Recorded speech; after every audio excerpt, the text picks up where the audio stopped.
Honda Click 125 yan. Bagong palit po natin ang black set niyan mga bossing. Yun, currently nagbi-bleeding po tayo. Pero pinapainit pa po natin yung makina para makapag-bleed tayo.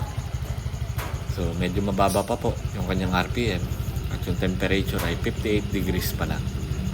So painitin natin yung makina para makapag-bleed tayo. Pailabas yung hangin sa kanyang cooling system.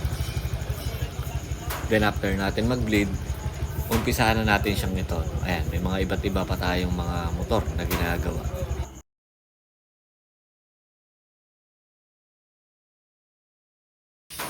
Yun oh.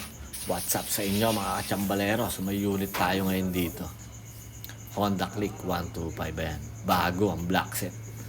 Pinalitan natin yung black set. Dahil nangangain na po talaga ng langis. Medyo may kanal na yung kanyang cylinder, yung liner. Meron pa tayo ditong M3, palit black set din po ito, palit bago. Same issue, may kanal na at marami ng gas yung kanyang black. Yun si Tabao. At may kinalkal pa tayo dito, Honda Click from Cavite.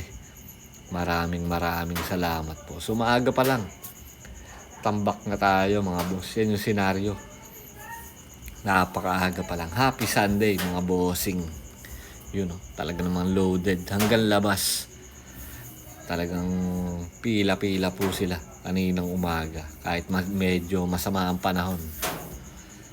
Kaya maraming salamat po mga boss sa inyong tiwala at paniniwala sa aming munting kakayanan. So ito yung unit natin mga boss, Honda Click 125. Pinalitan natin to ng bagong black. So currently pinapainit natin yung makina para ma-bleed natin yung kanyang cooling system at may labas yung hangin para hindi mag-overheat yung unit. So medyo mababa pa yung RPM at malamig pa yung makina, pinapainit pa natin. Tahimik naman po yung makina. So maayos naman yung ating pagkaka-install. Mga iba pa rin tayong ginagawang unit. Palit black set din po yan. Yun o, sarado na yung radiator. So ibig sabihin po, tapos na namin siyang i-bleed.